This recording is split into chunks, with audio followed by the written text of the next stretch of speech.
कभी कभी हम कैमरे पर जो देखते हैं वो सच्चाई से कोसों दूर होता है। सर रतन टाटा अब हमारे बीच नहीं रहे, पर उनके सबसे प्यारे साथी शांतनु नायडू के बारे में सभी एकमत है कि शांतनु नायडू की दोस्ती लोगों में एक मिसाल पेश करती है। पर हैरानी तब होती है जब कुछ बेवकूफ किस्म के लोग वाहियात बातें करके उन लोगों को बदनाम करते हैं जिनसे उन्हें प्रेरणा लेनी चाहिए। दरअसल बात ये है कि सर रतन टाटा अपने पीछे हजारों करोड़ की संपत्ति छोड़ गए हैं, जिसे लेकर लोग ये जानना चाहते हैं कि आखिर टाटा ग्रुप का चेयरमैन तो नोएल टाटा को बना दिया गया है, पर जो सर रतन टाटा की हजारों करोड़ की संपत्ति है वो किसको मिलेगी। और इन्हीं चर्चाओं के बीच शांतनु नायडू की बात सामने आई, जिसे सुनकर लोगों के होश उड़ गए और ये भी सच सामने आया कि लोग कुछ पैसों के लिए कितने नीचे गिर सकते हैं। इस वीडियो को देखकर आप समझ पाएंगे कि लोग चंद पैसों के चक्कर में अपना ज़मीर बेचने को तैयार हो जाते हैं। पर उससे पहले अगर आप भी मानते हैं कि सर रतन टाटा एक नेक इंसान थे, तो वीडियो को लाइक करके कमेंट में लिखिए कि ईश्वर सर रतन टाटा की आत्मा को शांति दे। और इसी तरह की वीडियो के लिए चैनल को सब्सक्राइब भी कर लीजिए। आइए आगे बढ़ते हैं। इससे पहले कि हम उस बात को आपको बताएं, आप उसे तभी समझ पाएंगे जब एक सिरे से आप ये वीडियो देखेंगे। जैसे कि आप सब जानते हैं, शांतनु हमेशा से सर रतन टाटा के करीब रहे। उनकी सेवा की बस बात शुरू हुई एक किताब से जो शांतनु ने लिखी है। किताब का नाम है मैं एक लाइट हाउस पर पहुंचा, एक छोटी आत्मकथा जीवन के साथ रतन टाटा के साथ। शांतनु नायडू ने अपनी किताब में अपने गुरु रतन टाटा को अंतर्मुखी बताया। नायडू न केवल टाटा के सहायक थे, बल्कि उनके करीबी विश्वास पात्र और दाहिने हाथ थे। शांतनु नायडू सर रतन टाटा के अंतिम संस्कार के बाद काफी भावुक नजर आए थे। शांतनु नायडू ने 2021 में लिखे अपने संस्मरण में रतन टाटा के जीवन की एक झलक पेश की है। उन्होंने एक ऐसी घटना का जिक्र करते हुए बताया कि जब उन्होंने एक सरप्राइज बर्थडे सेलिब्रेशन का आयोजन किया था, जिससे टाटा अजीब महसूस कर रहे थे। दरअसल नायडू रतन टाटा के साथ हैदराबाद में एक हाई प्रोफाइल शादी में शामिल होने के लिए उनके सहायक के तौर पर गए थे। यह शादी रतन टाटा के जन्मदिन के एक दिन बाद थी। इस अवसर को यादगार बनाने के लिए नायडू ने आधी रात को अपने होटल के कमरे में 2 कपकेक और एक मोमबत्ती तैयार रखने का प्रबंध किया। टाटा को आधी रात तक जगाए रखने के उनके प्रयासों के बावजूद उन्हें रात 11:45 पर अपनी इस सरप्राइज का खुलासा करना पड़ा। दरअसल रतन टाटा के जन्मदिन की पूर्व संध्या पर नायडू और टाटा के अच्छे दोस्तों में से एक और उनके फ्लाइट क्रू का हिस्सा विनीत उनके होटल के कमरे में उनके साथ बैठकर बातचीत कर रहे थे। रात करीब 11 बजे नायडू और विनीत को लगा कि रतन टाटा को नींद आ रही है। उन्होंने किसी न किसी बहाने से बातचीत जारी रखी ताकि वह रतन टाटा को सरप्राइज कर सके। हालांकि रात 11:45 पर नायडू ने हार मान ली और कबूल किया कि उन्होंने आधी रात का सरप्राइज रखा है। नायडू ने बताया कि जब कपकेक लाए गए तो रतन टाटा काफी असहज थे। उन्होंने अपने 2 दोस्तों से जन्मदिन का गीत न गाने का अनुरोध भी किया, लेकिन उन्होंने मना कर दिया। शांतनु नायडू ने बताया कि उन्होंने कोई बड़ी जन्मदिन पार्टी आयोजित नहीं की थी, क्योंकि रतन टाटा ऐसे व्यक्ति थे जो कुछ करीबी दोस्तों के साथ निजी समारोहों को अधिक महत्व देते थे। बता दें कि रतन टाटा और शांतनु नायडू के बीच आपसी सम्मान और समझ का रिश्ता था। अब यहाँ से वो बात शुरू होती है जहाँ पैसों के लिए लोग क्या क्या घटिया हरकतें करते हैं वो आप जानेंगे। जैसा कि आप सब जानते हैं, नायडू की प्रतिभा से रतन टाटा काफी प्रभावित थे। तभी तो रतन टाटा ने खुद फोन करके असिस्टेंट बनने का ऑफर दिया था। इसके बाद वह साल 2022 में रतन टाटा के ऑफिस में जीएम बन गए थे। शांतनु नायडू का जन्म 1993 में महाराष्ट्र के पुणे में हुआ था। शांतनु रतन टाटा को स्टार्टअप्स में निवेश के लिए भी सलाह देते थे। शांतनु नायडू की रतन टाटा से मुलाकात और फिर दोस्ती की वहज पशु व जानवर प्रेम के कारण हुई। दोनों की मुलाकात साल 2014 में हुई थी।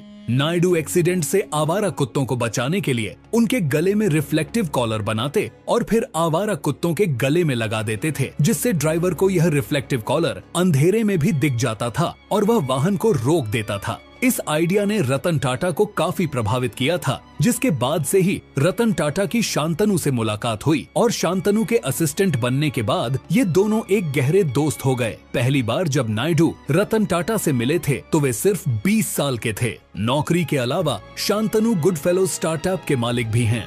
यह कंपनी सीनियर सिटीजन को कम्प्रिहेंसिव सपोर्ट प्रोवाइड कराती है। ऐसा कहा जाता है कि इस कंपनी का वैल्यू करीब 5 करोड़ रुपए है। वे एक फेमस भारतीय businessman, engineer, junior assistant, DGM, social media influencer, लेखक और एंटरप्रेन्योर हैं। पशु प्रेम और समाज सेवा का भाव मन में रखने वाले शांतनु ने मोटोपॉज नाम की संस्था बनाई है, जो सड़कों पर घूमने वाले कुत्तों की मदद करती है। नायडू के नेतृत्व में मोटोपॉज ने 17 शहरों में विस्तार किया और 8 महीनों में 250 कर्मचारियों को काम पर रखा है। पर जब बात पैसों की आती है तो लोग ये जानना चाहते हैं कि नोएल टाटा टाटा ग्रुप चला सकते हैं, ये तो ठीक है, पर सर रतन टाटा के लगभग 8,000 करोड़ किसको मिलेंगे? ये जानने के लिए आपको ये समझना होगा, दरअसल रतन टाटा के उत्तराधिकारी को लेकर चर्चाएं आज शुरू नहीं हुई हैं। काफी वक्त से यह चर्चाएं होती रही हैं। टाटा परिवार में एन चंद्रशेखर टाटा सन्स के 2017 से चेयरमैन हैं। उनके अलावा टाटा ग्रुप की अलग अलग कंपनियों से ऐसे बहुत से लोग हैं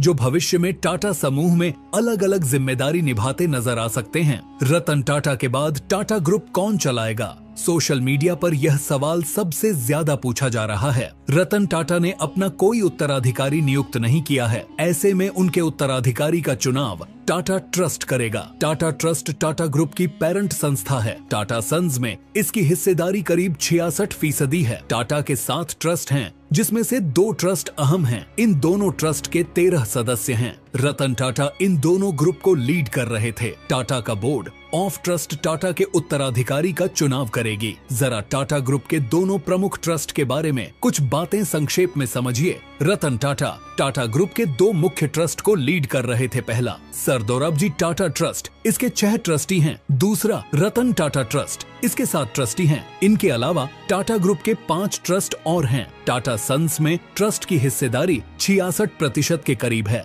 रतन टाटा के नेतृत्व में टाटा ग्रुप की ग्रोथ। रतन टाटा ने टाटा ग्रुप में अपना सफर एक अदने से कर्मचारी के तौर पर शुरू किया। वह मालिक के बेटे थे, लेकिन टेल्को में वह असिस्टेंट के तौर पर जुड़े। कंपनी के काम को गहराई से समझने के बाद वह 1991 में टाटा ग्रुप के चेयरमैन बने। वह 2012 तक टाटा ग्रुप के चेयरमैन रहे। इस दौरान टाटा ग्रुप ने जबरदस्त तरक्की की। टाटा ने जब 1991 में टाटा ग्रुप की कमान संभाली थी, तब कंपनी $4 बिलियन की थी। उन्होंने जब 2012 में कंपनी से रिटायरमेंट लिया, तब वह कंपनी को करीब $100 अरब के मुकाम तक पहुंचा चुके थे। इस दौरान टाटा ने कई बोल्ड डील्स की। इसमें से 2008 में जगुआर के साथ की गई डील काफी अहम थी। इसके साथ ही टी बैग्स बनाने वाली कंपनी टेटेली के साथ भी उनकी डील काफी बोल्ड रही। जगुआर ने तो टाटा के कारों को ऐसी रफ्तार दी कि आज सड़कों पर हर दूसरी गाड़ी टाटा की नजर आती है। जानिए टाटा ने 21 साल में कौन कौन से बड़ी डील्स की। 2000 टाटा ग्लोबल ने टी बैग्स बनाने वाली कंपनी टेटली को $440 मिलियन में खरीदा। 2007 टाटा स्टील ने $13 अरब में यूरोप की सबसे बड़ी स्टील कंपनी कोरस को खरीदा। 2008 टाटा मोटर्स ने इस साल $2.3 अरब में जगुआर लैंड रोवर का अधिग्रहण किया। 2008 टाटा केमिकल ने इसी साल $1 बिलियन में अमेरिकी कंपनी जनरल केमिकल्स को खरीदा। 2008 टीसीएस ने $512 मिलियन में सिटी ग्रुप ग्लोबल सर्विस को खरीदा। रतन टाटा के पिता नवल टाटा की दूसरी शादी सिमोन से हुई थी। उनके बेटे नोएल टाटा रतन टाटा के सौतेले भाई हैं। रतन टाटा की विरासत हासिल करने के लिए यह संबंध उन्हें एक प्रमुख दावेदार बनाता है। नोएल टाटा के 3 बच्चे हैं, जिनमें माया, नेविल और लीह हैं। यह रतन टाटा के उत्तराधिकारी हो सकते हैं। ऐसे में ये साफ है कि नोएल टाटा एक काबिल इंसान है जो टाटा ग्रुप को और रतन टाटा के एसेट्स का ध्यान रख सकते हैं। पर ऐसे में इंटरनेट पर कुछ यूजर्स किसी को नहीं छोड़ते, और ये सब होता है कुछ लाइक्स, कुछ फॉलोअर्स और ढेर सारे पैसे बनाने के लिए। इन लोगों को पता होता है कि कुछ नेगेटिव लिखने पर